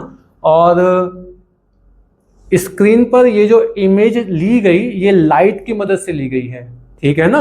और लाइट को हम लैटिन लैंग्वेज में फोटो भी बोलते हैं। आपने बायो में फोटोसिंथेसिस सुना होगा जो कि लाइट की वजह से होता है। तो लाइट मतलब फोटो, ठीक है। तो इसीलिए जो पिक्चर बन रही है, वो इमेज बन रही है, उसको भी हम क्या बोल देते हैं? फोटो बोल देते हैं। तो मैं उम्मीद करता हूँ ये तो समझ में आया होगा। अब बात करते हैं दूसरी इमेज की जिसका नाम है वर्चुअल इमेज। किसी भी ऑब्जेक्ट से लाइट रिफ्लेक्ट होने के बाद जब मिरर या लेंस से होकर के आती है और किसी एक पॉइंट पर मिलते हुए लगती है, ठीक है। एक्चुअली में नहीं मिल रही है, मिलते हुए लग रही है कि इस पॉइंट पर मिल रही है, ठीक है ना। एक्चुअल में इंटरसेक्शन नहीं दिख रहा है, तो उस पॉइंट को हम वर्चुअल पॉइंट या वर्चुअल इमेज पॉइंट बोलते हैं, ठीक है। हमें उस पॉइंट की एक्चुअल लोकेशन तो पता नहीं है, इसलिए हम वहाँ पे स्क्रीन भी नहीं लगा पाएंगे, ठीक है। इसीलिए वर्चुअल इमेज को हम स्क्रीन पे ऑब्टेन नहीं कर सकते हैं। ये इसके कुछ फीचर है जिनको हमें याद रखना है। It can not be obtain on screen और इट इज इरेक्ट मतलब सीधी। ये इमेज सीधी बनती है। सीधी का मतलब यहाँ पे सिर्फ इतना है कि जिस तरह से ऑब्जेक्ट अलाइन है उसी तरह से इमेज अलाइन होगी, ठीक है। जैसे हम सीधे खड़े हैं तो इमेज भी सीधी ही खड़ी बनेगी, उल्टी नहीं दिखेगी, ठीक है। तो वर्चुअल इमेज इस तरह की होती हैं। और ये जो वर्चुअल इमेज है ये टेम्परेरी है, परमानेंट नहीं है। जैसे हम मॉर्निंग में, ठीक है, जब मिरर के सामने खड़े होते हैं, किसी भी टाइम मिरर के सामने खड़े होते हैं तो मिरर के अंदर हमें अपनी ही एक क्या बोलते हैं, सिमिलर पिक्चर दिखाई देती है। जिस तरह के हम हैं, हमारा फिजिक है, उसी तरह का सामने दिखाई देता है। और वो तभी तक दिखाई देता है जब तक हम मिरर के सामने हैं। अगर हम एक बार मिरर से हट गए ना, तो वहाँ की जो इमेज है वो भी क्या होगी, हट जाएगी। इसलिए इसको टेम्परेरी इमेज भी कहा जाता है। और एक इंटरेस्टिंग बात और बताता हूँ, ये हो सकता है आप लोगों ने भी कभी किया हो, और इस एग्जाम्पल से ये आपको और अच्छे समझ में आ जाएगा। देखिए, जब हम प्लेन मिरर के अंदर, क्योंकि घरों में यूज होता है, प्लेन मिरर के सामने हम खड़े होते हैं ना, तो हमें ऐसा लगता है कि मिरर के पीछे कोई है हमारे जैसा ही, ठीक है। और हम जितनी डिस्टेंस पे खड़े हैं, मिरर के पीछे वो भी उतनी ही डिस्टेंस पर खड़ा हुआ दिखाई देता है, महसूस होता है। और अगर हम उस मिरर के पीछे जाके देखें तो वहां तो कोई नहीं है, ठीक है, वहां पे कुछ भी नहीं है पीछे मिरर के, वो तो सामने से लग रहा है। तो इसीलिए मैंने बोला कि यहाँ पे अपीयरेंस होती है, ऐसा लगता है कि इस जगह इमेज बन रही है, ठीक है। तो मैं उम्मीद करता हूँ ये वर्चुअल इमेज भी आपको अच्छे समझ में आई होगी। राधे राधे प्यारे बच्चों, अब हम इस चैप्टर के 3 छोटे छोटे बट इम्पोर्टेंट टॉपिक डिस्कस करेंगे, जिसमें सबसे पहला टॉपिक है जिसको हम कहते हैं मिरर फॉर्मूला। मिरर फॉर्मूला होता है 1/f = 1/v + 1/u, जहां पे f है फोकल लेंथ, v है distance of image from pole of mirror, और u है distance of object from pole of mirror. तो ये फॉर्मूला याद रखना है। सेकंड है relation between focal length and radius of curvature. तो इसका फॉर्मूला होता है f = r/2, ठीक है। f यहाँ फोकल लेंथ है और r यहाँ पर है radius of curvature of the mirror, ठीक है। बाकी इनको जब यूज करेंगे तो विद साइन कन्वेंशन यूज करेंगे, ठीक है। नेक्स्ट और लास्ट इंपॉर्टेंट टॉपिक है इसका मैग्निफिकेशन। ये क्या होता है बच्चों? मैग्नीफाई का मतलब तो होता है एनलार्ज करके दिखाना, बड़ा करके दिखाना, ठीक है। कोई बहुत माइनट ऑब्जेक्ट है, वो हमें नेकेड आई से नहीं दिख रहा, तो हम उसे थोड़ा बड़ा करके देख लेते हैं ऑप्टिकल डिवाइस की मदद से। मैग्निफिकेशन का मतलब तो ये होता है, ठीक है। अच्छा, अब यहाँ पे हम इसकी डेफिनेशन को समझते हैं। ये डेफिनेशन क्या है इसकी? डेफिनेशन है the ratio of height of image to height of object is known as magnification. m से रिप्रेजेंट करते हैं, ठीक है। Height of image to height of object, इसका जो रेशियो आएगा उस रेशियो को हम मैग्निफिकेशन कहते हैं। फॉर्मूला है h2/h1 या I/O या माइनस का V/U। इन तीनों में से हम कोई भी फॉर्मूला यूज कर सकते हैं। हाँ, कंफ्यूज नहीं होना है। ये जो H2 है या I है, ये दोनों रिप्रेजेंट करते हैं हाइट ऑफ इमेज को, ठीक है। हाइट ऑफ इमेज को रिप्रेजेंट कर रहे हैं, ठीक है। और ये जो दोनों हैं, ये रिप्रेजेंट कर रहे हैं हाइट ऑफ ऑब्जेक्ट को, यस, हाइट ऑफ ऑब्जेक्ट को। और इनका तो मैंने आपको बता ही दिया, डिस्टेंस ऑफ इमेज है, डिस्टेंस ऑफ ऑब्जेक्ट है, ठीक है। ये इंपॉर्टेंट केस हैं, ये लेंस और मिरर के लिए सेम रहते हैं। इनको अच्छे से लिख भी लेंगे और याद भी कर लेंगे। अगर m हमारा नेगेटिव आ रहा है तो ये रियल इन्वर्टेड होगा, ठीक है। अगर m हमारा पॉजिटिव आ रहा है तो जो इमेज होगी वर्चुअल इरेक्ट होगी। अगर m की वैल्यू 1 आ रही है तो इसका मतलब image same size of object है। अगर m की वैल्यू 1 से बड़ी आ रही है तो इसका मतलब है जो इमेज है वो ऑब्जेक्ट के साइज से बड़ी बन रही है। और अगर m की वैल्यू 1 से छोटी है तो इसका मतलब है जो इमेज बन रही है वो ऑब्जेक्ट के साइज से छोटी है। बेसिकली ये जो m होता है ये नेचर ऑफ इमेज बताने में हमारी हेल्प करता है। आई होप ये तीनों बातें भी अच्छे समझ में आई होंगी। अब हम इस चैप्टर के नेक्स्ट टॉपिक के बारे में आपसे बात करेंगे, जिसका नाम है न्यू कार्टेशियन साइन कन्वेंशन। देखिए, साइन कन्वेंशन हमारे लिए बहुत हेल्पफुल है अगर हमें न्यूमेरिकल करना है, अगर हमें इमेज फॉर्मेशन करनी है, कब हमें इमेज को रियल बोलना है, कब इमेज को वर्चुअल बोलना है। इस काम में ये हमारी बहुत हेल्प करता है, तो इसको बहुत सीरियसली समझना है। ठीक है, ये बोर्ड के पर्पस से इम्पोर्टेंट है या नहीं है वो तो हमारे लिए सेकेंडरी है, लेकिन न्यूमेरिकल पर्पस के लिए या कुछ और डेरिवेशंस करने के लिए ये बहुत इम्पोर्टेंट है। तो आप ज़रा ध्यान से इसको सुनिए और समझिए। आइए इसके बारे में बात करते हैं। जो कार्टेशियन साइन कन्वेंशन है ना, ये कहता है कि हमेशा लाइट रेज आप लेफ्ट से राइट में बनाएंगे। ठीक है, ऐसे। तो ये हो गई डायरेक्शन ऑफ लाइट रेज।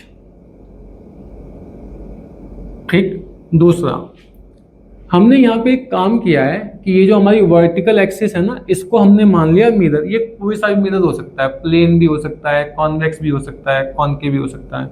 और ये जो हॉरिजॉन्टल एक्सिस है, इसको हमने मान लिया प्रिंसिपल एक्सिस।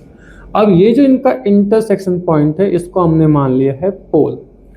ठीक है, सेकंड इसका जो रूल है साइन कन्वेंशन का, वो ये कहता है कि सारी डिस्टेंस पोल से मेजर होगी। भाई, जितनी भी डिस्टेंस मेजर होंगी सब डिस्टेंस पोल से मेजर करनी है। ठीक है, सेकंड पॉइंट ये याद रखना है। थर्ड पॉइंट है कि अगर आप मिरर के सामने डिस्टेंस मेजर कर रहे हो, लेंगे तो पोल से ही, मतलब इधर इस साइड में डिस्टेंस ले रहे हो, तो ये सारी डिस्टेंस आपको नेगेटिव लेनी है, माइनस के साइन के साथ लेनी है। अगर डिस्टेंस इस साइड में ले रहे हो तो इस डिस्टेंस को आपको हमेशा पॉजिटिव लेना है। अगर डिस्टेंस अपवर्ड डायरेक्शन में ले रहे हैं तो ये डिस्टेंस हमेशा पॉजिटिव लेंगे। अगर डाउनवर्ड ले रहे हैं तो ये डिस्टेंस भी हमेशा नेगेटिव लेंगे। तो एक तो ये बात याद रखनी है। ठीक है, आई होप यहाँ तक समझ में आ गया होगा। अब सबसे इम्पोर्टेंट पार्ट, अगर इमेज मिरर के सामने बन रही है तो उसको हम रियल इन्वर्टेड कहेंगे। ठीक है, और अगर इमेज बच्चों मिरर के पीछे बन रही है तो उसको वर्चुअल इरेक्ट कहा जाएगा। तो इतना सा ये साइन कन्वेंशन है, मुझे उम्मीद है समझ में आया होगा। ठीक है, आगे समझते हैं। देखिए बच्चों, डिस्टेंस ऑफ ऑब्जेक्ट को रिप्रेजेंट करते हैं यू से, डिस्टेंस ऑफ इमेज को रिप्रेजेंट किया जाएगा वी से, फोकल लेंथ को रिप्रेजेंट किया जाएगा एफ से। ये इनके सिंबल हैं। अगर हमारे पास कॉनकेव मिरर है तो डिस्टेंस ऑफ ऑब्जेक्ट हमेशा नेगेटिव रहेगी।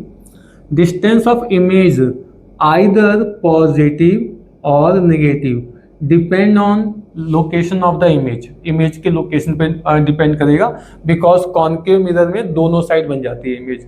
ठीक है, इधर भी बन सकती है और सामने भी बन सकती है। सामने बनेगी तो नेगेटिव लेना है और पीछे बनेगी तो पॉजिटिव लेना है। फोकल लेंथ, ठीक है, तो फोकल लेंथ तो अभी आपको बना के दिखाई थी हमने। ठीक है, कॉनकेव मिरर में फोकल लेंथ सामने ही होती है, तो ये हमेशा क्या रहेगी, नेगेटिव रहेगी।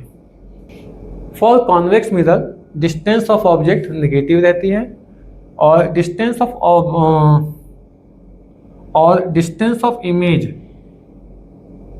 हमेशा पॉजिटिव रहेगी और फोकल लेंथ भी क्या रहेगी, पॉजिटिव रहेगी। पोल से फोकस तक की जो डिस्टेंस होती है उसे फोकल लेंथ कहा जाता है। ठीक है, तो ये कॉन्वेक्स मिरर के लिए पॉजिटिव रहती है और कॉनकेव मिरर के लिए नेगेटिव रहती है। तो आई होप ये साइन कन्वेंशन है, ये आपको अच्छे समझ में आया। अब मैं इस चैप्टर का नेक्स्ट टॉपिक डिस्कस करूंगा, जिसका नाम है रूल्स ऑफ इमेज फॉर्मेशन। देखो बच्चों, जिस पॉइंट पर दो या दो से ज़्यादा लाइट रे इंटरसेक्ट करती है ना, उस पॉइंट को हम इमेज कहते हैं। ये मैं आपको अपने प्रीवियस लेक्चर्स में भी बता चुका हूँ। और मिरर से टकराने के बाद, ठीक है, मिरर से रिफ्लेक्ट होने के बाद बहुत सारी लाइट रेज आती हैं और हर एक लाइट रे का पाथ हमें क्लियर नहीं है। ठीक है।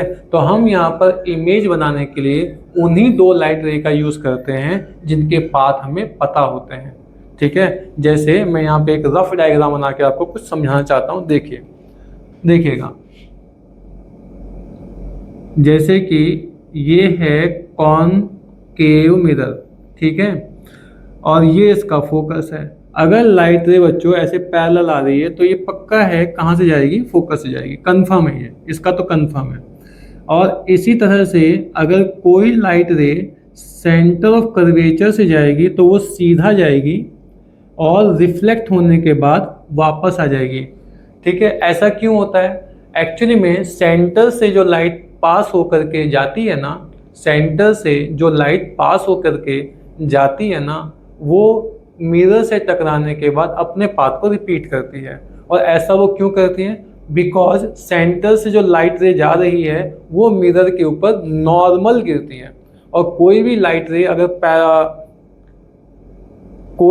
रे अगर मिरर पर नॉर्मल गिरेगी, ठीक है, तो according to law of reflection, ठीक है, जिस एंगल पे इंसिडेंट होगी उसी एंगल से रिफ्लेक्ट हो जाएगी। ठीक है, तो नॉर्मल गिरेगी तो नॉर्मली चली जाएगी, इसीलिए ये अपने पाथ को रिपीट करती है। ये बात याद रखना, बहुत काम किया। ठीक है, तो आप देख सकते हैं कि इन दोनों ने यहाँ पर इंटरसेक्ट किया, तो इसका मतलब इमेज पॉइंट ये वाला हो जाएगा। अब ऐसा नहीं है कि सिर्फ ये दो लाइट रे आ रही हैं, यहाँ बहुत सारी लाइट रे आ रही है। ठीक है, कोई लाइट रे ऐसे भी आ रही होगी तो वो भी यहीं कट करेगी, कोई लाइट रे ऐसे आ रही होगी वो भी यहीं इंटरसेक्ट करेगी, कोई लाइट रे ऐसे आ रही होगी वो भी यहीं इंटरसेक्ट करेगी। तो जितनी भी लाइट रे आ रही हैं वो एक्चुअली में इंटरसेक्ट सब एक ही पॉइंट पे करती हैं, उसी को इमेज पॉइंट कहते हैं। बट रे डायग्राम के लिए हमें दो लाइट रे काफ़ी होती हैं और हम उन्हीं का यूज़ करते हैं जिनका पाथ हमें क्लियर होता है। तो आई होप इससे थोड़ा सा आपको क्लियरेंस मिला होगा। यहाँ पे एक चीज़ मैं और बताता हूँ आपको, वो भी समझिएगा। देखो, ये जो हमारी प्रिंसिपल एक्सिस है ना, अभी आपको मैंने मिरर दिखाया भी था, ठीक है, उस मिरर में इस तरह की कोई एक्सिस दिखती नहीं है। ठीक है, तो ये कौन सी एक्सिस होती है? तो एक्चुअली में होता क्या है, अगर हम स्फेरिकल मिरर के सामने बिल्कुल पैरेलल, उसकी एक्सिस के बिल्कुल पैरेलल लाइट रेज को भेजते हैं, ठीक है, तो जो लाइट रेज मिरर पर गिरेंगे ना, वो सब या तो डाइवर्ज हो जाएंगी या कन्वर्ज हो जाएंगी। लेकिन जो प्रिंसिपल एक्सिस के अलोंग जा रही होगी, या कह लीजिए जिस लाइन को हम प्रिंसिपल एक्सिस बोल रहे हैं, ठीक है, ये लाइट रे का वो पाथ है जो अपने ही पाथ को आफ्टर रिफ्लेक्शन क्या कर रहा है, रिपीट कर रहा है। देखो जरा, देखो इसको भी देखो, ये हमने लिया कॉनकेव मिरर, ठीक है। अब ये लाइट रे है, एक लाइट रे, ये बहुत सारी लाइट रे हम भेजेंगे जो कि पैरेलल है। ये देखिए, ठीक। अब यहाँ पे होगा क्या, ये जो लाइट रे है ये कुछ ऐसे जाएगी, ये जो लाइट रे है ये कुछ ऐसे जाएगी, ये जो लाइट रे है रिफ्लेक्ट होने के बाद कुछ ऐसे जाएगी, ये वाली लाइट रे रिफ्लेक्ट होने के बाद ऐसे जाएगी, ये ऐसे जाएगी और ये वाली ऐसे जाएगी। अब ये वाली जो लाइट रे ये बच गई, देखो ये वाली लाइट रे, तो ये क्या करेगी, ऐसे जाएगी और टकराने के बाद वापस अपने पाथ को रिपीट करेगी सेम। तो इस लाइट रे का जो पाथ है वो हमारे लिए क्या बन गया, प्रिंसिपल एक्सिस बन गया। और इसके अबाउट जो हमारा मिरर होता है वो सिमेट्रिकल रहता है। तो आई होप ये वाली जानकारी बहुत अच्छी लगी होगी। आइए इसके रूल समझते हैं। पहला रूल ये है कि आपको जो ऑब्जेक्ट दिया जाएगा ना बच्चों, उस ऑब्जेक्ट से एक लाइट रे पैरेलल ड्रॉ करनी है और उसको पास करना है फोकस से।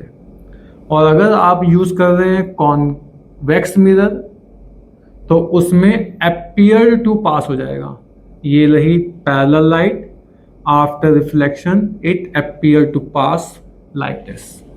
ठीक है, तो एक लाइट रे तो हमेशा ये बनाएंगे हम। दूसरा, अगर लाइट रे सेंटर ऑफ कर्वेचर से जा रही है या उसकी तरफ जा रही है, जैसे कि ये रहा फोकस, ये सेंटर ऑफ कर्वेचर, लाइट रे ऐसे जा रही है, ठीक है, तो ये अपने ही पाथ को क्या करेगी, रिट्रेस कर लेगी। ठीक, और अगर हमने यूज़ किया है कॉन्वेक्स मिरर तो उसमें भी बच्चों ऐसा ही होगा, जो लाइट रे सेंटर ऑफ कर्वेचर की तरफ जाएगी, ये फोकस, ये सेंटर ऑफ कर्वेचर, ये पोल, ठीक है, तो ये अपने ही पाथ को क्या करेगी, रिपीट करेगी। तो एक लाइट रे तो हम ये वाली बनाएंगे।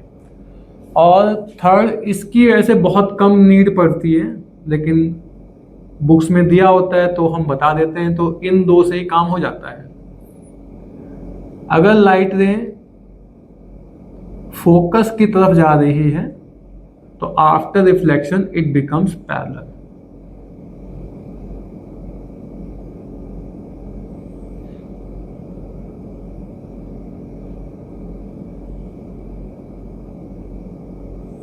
After reflection it becomes parallel. तो आई होप ये सारी जानकारी आपको बहुत अच्छी लगी होगी।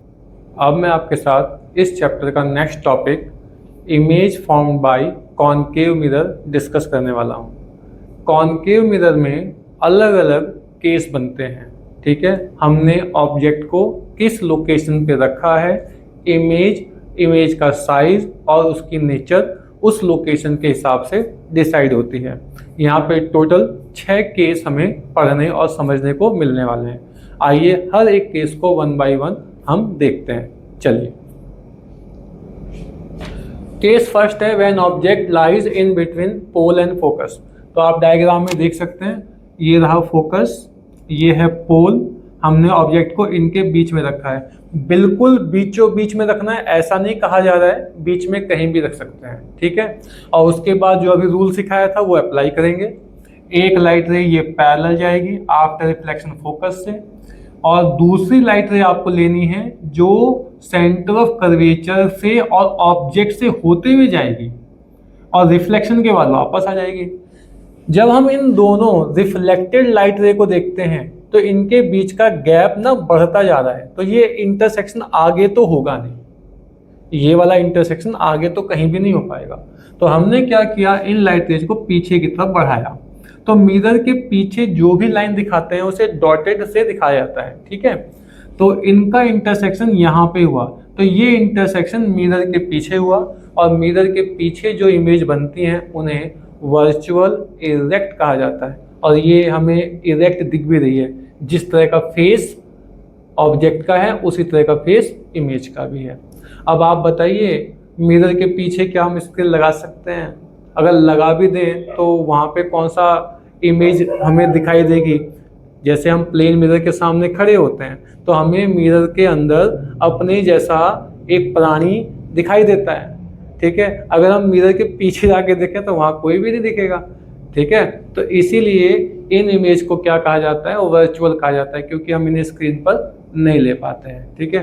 तो ये पहला केस समझ में आया होगा। तो इसका आंसर भी यही बनता है, image form is virtual, erect और लार्जर देन ऑब्जेक्ट। इसका साइज ऑब्जेक्ट से बड़ा आता है। केस सेकंड है प्यारे बच्चों, when object lies at focus. तो अब हमने एग्जैक्ट फोकस पे रख दिया और रूल वही रहेगा, एक light ray parallel to focus, rule वही रहेगा, एक light ray parallel to principal axis, उसके बाद जाएगी फोकस से, और एक लाइट रे सेंटर ऑफ कर्वेचर तो ऑब्जेक्ट को टच करते हुए आगे बढ़ाएंगे और रिफ्लेक्शन के बाद वो सीधे निकल जाएगी। तो हम यहाँ पे देख रहे हैं जो रिफ्लेक्टेड लाइट रे हैं ये सीधे पैरेलल जा रही हैं, तो इनका आपस में अगर इंटरसेक्शन हुआ भी तो वो इन्फिनिटी पे जाके होगा। तो वहाँ पर जो इमेज बनेगी हाईली मैग्नीफाई बनेगी, हाईली मैग्नीफाई, ठीक है, और बनेगी मिरर के सामने ही। तो यहाँ भी एक्सप्लेनेशन वही है, इमेज रियल होगी, इन्वर्टेड होगी और वेरी लार्ज या हाईली मैग्नीफाई होगी। केस नंबर थर्ड, अब तो आपको जल्दी जल्दी समझ में आ जाएगा। When object lies in between F and C, मतलब फोकस और सेंटर ऑफ कर्वेचर के बीच में कहीं भी रख लेना है, कहीं भी, ठीक है। तो अगर हम इन दोनों के बीच में ऑब्जेक्ट को कहीं भी रखते हैं तो जैसा कि यहाँ डायग्राम में दिखाया भी है, एक लाइट रे पैरेलल लेंगे, फोकस से जाएगी, एक लाइट रे सेंटर ऑफ कर्वेचर ऑब्जेक्ट को ज्वाइन करते हुए जाएगी, अपने पाथ को रिट्रेस करके वापस आएगी। तो इनका इंटरसेक्शन इस पॉइंट पे हुआ, तो यही हमारा हुआ इमेज पॉइंट। और ये इमेज भी मिरर के सामने बन रही है और एज कंपेयर टू ऑब्जेक्ट बड़ी बन रही है। तो ये इमेज भी क्या हो जाएगी, रियल, इन्वर्टेड और larger than object. Next case है जब हमने ऑब्जेक्ट को रखा है सेंटर ऑफ कर्वेचर पर। तो जब हम ऑब्जेक्ट को सेंटर ऑफ कर्वेचर पर रखते हैं तो एक लाइट रे जाएगी पैरेलल, आफ्टर रिफ्लेक्शन जाएगी फोकस से। अब हमने ऑब्जेक्ट को ना सेंटर ऑफ कर्वेचर पे रखा है, तो अब सेकेंड लाइट रे सेंटर ऑफ कर्वेचर से दिखाएंगे नहीं, तो हमने क्या किया, सेकेंड लाइट रे को दिखाया फोकस से, और फोकस से लाइट रे जो होती हैं आफ्टर रिफ्लेक्शन पैरेलल हो जाती हैं। अब ये दोनों जहां इंटरसेक्ट करेंगी ना वो इमेज पॉइंट होगा। तो ये बन गया हमारा इमेज पॉइंट, दिस वन, ये इमेज हो गई, ठीक है। और इन दैट केस हमें जो इमेज मिलती है रियल, इन्वर्टेड और सेम साइज ऑफ ऑब्जेक्ट होती है। नेक्स्ट केस है जब हमने ऑब्जेक्ट को बियॉन्ड सी रखा है, सी के पीछे, सेंटर ऑफ कर्वेचर के पीछे। तो रूल के अकॉर्डिंग चलेंगे, एक light ray parallel to principal axis, उसके बाद फोकस से जाएगी, एक लाइट रे सेंटर ऑफ कर्वेचर से जाएगी और रिफ्लेक्ट होकर इसी पाथ को रीट्रेस करेगी, अपने पाथ को रिपीट करेगी। अब इंटरसेक्शन यहाँ हुआ है, तो यही है इमेज पॉइंट, ओके। तो image formed is real, inverted and smaller than object, वो कंपेयर करके दिख ही रहा है, और मिरर के सामने बन रही हैं तो रियल होगी। एंड द लास्ट और फाइनल केस है व्हेन ऑब्जेक्ट एट इंफिनिटी, जब ऑब्जेक्ट इंफिनिटी पे, इंफिनिटी का मतलब बहुत दूर है, ठीक है, एक्सपेक्टेडली बहुत दूर है, तो उस केस में हमारे पास डायग्राम बनाने के दो तरीके हो सकते हैं। जो लाइट रे इंफिनिटी से आती हैं वो ऑलमोस्ट पैरेलल हो जाती हैं, जो लाइट रे इंफिनिटी से आती हैं ना वो ऑलमोस्ट पैरेलल हो जाती हैं, ठीक है। तो हम दो तरीके से दिखा सकते हैं। एक तरीका तो ये है कि आप प्रिंसिपल एक्सिस के पैरेलल लीजिए, अब ये कहाँ जाएंगी, आफ्टर रिफ्लेक्शन ज्वाइन करेंगी फोकस पर, ठीक है। और सेकंड मेथड ये है कि आप लाइट रे को इस तरह से दिखाइए, ठीक है, आफ्टर रिफ्लेक्शन जब इनका इंटरसेक्शन होगा तो ये फोकस पर ही होगा, ठीक है। तो इन्फिनिटी पे जो ऑब्जेक्ट होते हैं उनकी इमेज फोकस से बनती है, ठीक है, रियल बनती है, इन्वर्टेड बनती है और हाईली डिमिनिश बनती है, मतलब बहुत छोटी। तो अभी हमने different image form by concave mirror को समझा। मैं उम्मीद करता हूँ ये अच्छे से समझ में आया होगा। अब मैं आपके साथ image form by convex mirror को डिस्कस करने वाला हूँ, ठीक है। कॉन्वेक्स मिरर में इमेज फॉर्मेशन के अलग अलग केस नहीं होते हैं, जैसा कि हमने कॉनकेव मिरर वाले केस में पढ़ा कि वहाँ पे अलग अलग केस थे।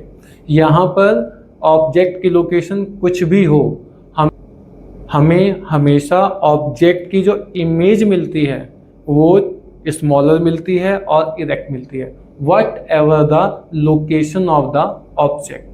और इसका यही प्रॉपर्टी और इसकी यही प्रॉपर्टी, यही नेचर जानते हैं, इसको as a rear view mirror use करने के लिए काफ़ी है। आप जितने भी ऑटोमोबाइल देखते हैं ना, बाइक, स्कूटी, कार, ट्रक, बस, उनके साइड में जो मिरर लगे होते हैं पीछे के ऑब्जेक्ट को देखने के लिए, वो कॉन्वेक्स होते हैं, ठीक है। क्योंकि ऑब्जेक्ट कहीं भी हो, कितने भी डिस्टेंस पे हो, वो उसकी छोटी सी इमेज बना देगा उसके अंदर। आइए एक दो डायग्राम देख लेते हैं। ये इसका पोल, ये फोकस और ये सेंटर ऑफ कर्वेचर। सपोज हमने ऑब्जेक्ट को यहाँ रखा, एक light ray parallel to principal axis जाएगी, ठीक है, और उसके बाद appear to pass through focus, इस तरह से डाइवर्ज होगी। अब एक light ray towards the centre of curvature draw करनी है, towards the centre of curvature इस तरह से ड्रॉ करनी है, ये आपने ड्रॉ कर दिया, ठीक है।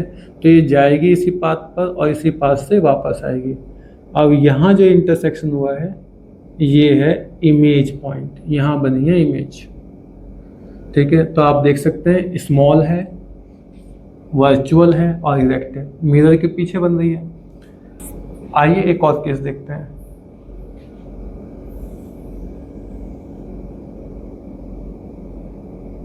अब हमने इसी ऑब्जेक्ट को थोड़ा सा दूर रखेंगे, जैसे कि यहाँ रख दिया मान लीजिए, ठीक है। तो रूल के अकॉर्डिंग चलना है, एक light ray parallel to principal axis, ये अपीयर टू फोकस होगा और एक लाइट रे जाएगी टूवर्ड्स सेंटर ऑफ कर्वेचर ये सेंटर कर्वेचर अपने पाथ को ये रिट्रेस करेगी। तो यहाँ इंटरसेक्शन हुआ है। तो again image virtual, erect, smaller than object. हाँ, एक खास बात है, इसको याद रखना, बोनस पॉइंट की तरह यूज़ कर लेना।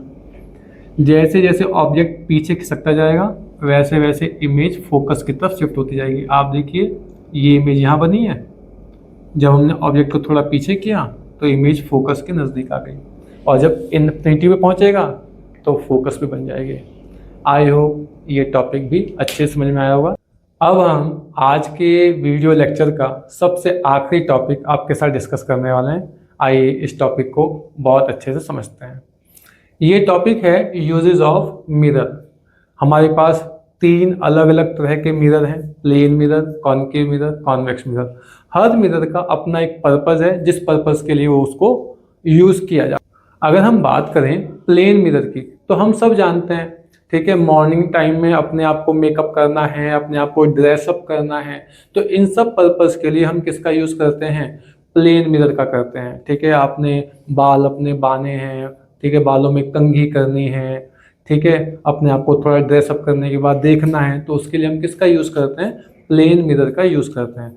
अलॉन्ग विथ प्लेन मिरर को एज अ रिफ्लेक्टर भी यूज़ किया जाता है। जैसे कहीं दूर अगर सिग्नल भेजना है, ठीक है, तो इसका यूज़ किया जाता था। और सिंपल सोलर कुकर के अंदर भी प्लेन मिरर का यूज़ किया जाता है। सिंपल सोलर कुकर में आप सिर्फ नॉर्मल खाना बना सकते हो। नॉर्मल खाना मतलब दाल गरम कर सकते हो, चावल बना सकते हो, कोई चीज़ ऐसी नहीं बना सकते जिसको फ्राई करना हो या तलना हो। ठीक है, तो ये आप देख सकते हैं यूजेस ऑफ प्लेन मिरर। इसके बाद हम बात करते हैं यूजेस ऑफ कॉनकेव मिरर। ठीक है, कॉनकेव मिरर के क्या क्या यूज़ हैं? इसको भी हम एज अ रिफ्लेक्टर यूज़ करते हैं। ठीक है, इसको हम सेविंग मिरर की तरह भी यूज़ करते हैं। और इसका जो सबसे मेन पर्पज़ है ना, वो है डेंटिस्ट। जो दांतों के डॉक्टर होते हैं वो दांतों का इंस्पेक्शन करने के लिए, ठीक है, इस मिरर का यूज़ करते हैं। आपने देखा होगा जब आप डेंटिस्ट के पास विजिट करने का कभी गए हो, उनके पास एक हैंडी मिरर होता है जिसको वो दांतों के पास लगा करके उसको एग्जामिन करते हैं कि दांत में क्या प्रॉब्लम है। स्पेशली अपर जॉ, जो अपर जॉ है उसमें होने वाली कैविटी या इन्फेक्शन को विजिट करने के लिए, देखने के लिए यूज़ करते हैं। ठीक है, और इसका यूज़ सोलर कुकर में भी होता है। ठीक है, और कॉनकेव मिरर का जब हम और सोलर कुकर में जब हम कॉनकेव मिरर का यूज़ करते हैं तो ये सोलर कुकर थोड़ा एडवांस हो जाता है। अब आप इसमें कोई चीज़ फ्राई भी कर सकते हो, तल भी सकते हो। ठीक है, एंड नेक्स्ट पॉइंट है इसका यूज़ फ्लड लाइट में भी किया जाता है। मान लो किसी जगह पे बाढ़ आई हुई है तो वहाँ पर भी क्या बोलते हैं, इसका यूज़ किया जाता है लाइट के अंदर, एक जगह पे फोकस करने के लिए। नेक्स्ट और लास्ट है यूजेस ऑफ कॉन्वेक्स मिरर। ठीक है, सबसे बड़ा जो इसका यूज़ है वो है as a rear view mirror. और इसको ही as a rear view mirror क्यों यूज़ करते हैं, मैंने आपको पहले भी बताया, यहाँ दोबारा बता देते हैं कि इर्रेस्पेक्टिव ऑफ लोकेशन ये हमेशा इमेज को छोटा बनाता है, वह क्या बोलते हैं, इरेक्ट बनाता है। ठीक है, हमेशा जो इमेज बनेगी इरेक्ट होगी और छोटी होगी, चाहे लोकेशन कुछ भी हो। ऐसा नहीं होगा कि कभी तो इमेज बहुत बड़ी हो गई, कभी बहुत छोटी हो गई, कभी गायब ही हो गई, है ना, कभी उल्टी हो गई, कभी इन्वर्टेड हो गई, तो ऐसा कुछ नहीं होता इसके साथ। नेक्स्ट है safe view of dangerous corner. इसका क्या मतलब है? देखिए कई जगह पर जो रोड होती है ना उनमें शार्प टर्न होता है। ठीक है, कुछ इस तरह से कि इस तरह से टर्न बना हुआ है, कोई व्हीकल इधर से आ रहा है, कोई व्हीकल इधर से आ रहा है। ठीक है, तो ऐसे केसेस में क्या होता है, एक्सीडेंट होने के चांसेस बहुत रहते हैं, बहुत ज़्यादा रहते हैं। तो इस एक्सीडेंट को अवॉइड करने के लिए इस लोकेशन पर क्या करते हैं, एक बड़ा सा कॉन्वेक्स मिरर लगा देते हैं। तो उससे होता यह है कि जो पर्सन इस साइड से आ रहा है उसे मिरर में दिख जाता है कि इधर से कोई आ रहा है। ठीक है, और इसी तरह से अगर इधर से कोई पर्सन आ रहा है तो उसको दिख जाता है इधर वाले के बारे में। दोनों एक दूसरे की तरफ देख पाते हैं, उससे एक्सीडेंट होने के चांसेस कम हो जाते हैं। ठीक है, नेक्स्ट है एज अ विजिलेंस मिरर। अब तो खैर इसका यूज़ नहीं होता एज ए विजिलेंस मिरर, ठीक है, क्योंकि अब सीसीटीवी कैमरा आ गए हैं। पहले जो बड़े बड़े क्या बोलते हैं मॉल्स या बड़े बड़े दुकानें होती थी, वो लोग अपने दुकान के कॉर्नर पर वो अपने दुकान के कॉर्नर पे एक बड़ा सा कॉन्वेक्स मिरर लगा देते थे, ठीक है, और उसमें देख करके पूरी उनकी शॉप है उसका व्यू उसके अंदर आ जाता था, तो उन्हें एक आइडिया मिल जाता था कि कोई प्रॉब्लम तो नहीं हो रही है। बट आज हमारे पास उससे एडवांस चीज़ है सीसीटीवी कैमरा, तो हम इसका यूज़ नहीं करते हैं। और नेक्स्ट है स्ट्रीट लाइटिंग। कई बार स्ट्रीट लाइटनिंग करने के लिए भी हम कॉन्वेक्स मिरर का यूज़ करते हैं। आपको इसकी एक नेचर याद होनी चाहिए जो मैंने बताई थी कि लाइट को क्या करता है, डाइवर्ज करता है, फैलाता है, तो लाइट को दूर तक फैलाने के लिए इसका यूज़ किया जाता है। आई होप ये पूरा वीडियो लेक्चर आपको बहुत अच्छा लगा होगा और इससे बहुत अच्छी नॉलेज मिली होगी, ठीक है। मैंने कोशिश की कि हर एक टॉपिक को बहुत बेसिक लेवल पर और डीपली आप लोगों को समझाया जाए, ठीक है। और नेक्स्ट वीडियो लेक्चर के लिए आप लोग वेट कीजिए। टिल देन खुश रहिए, मुस्कुराते रहिए और अपना ध्यान रखिए। राधे राधे।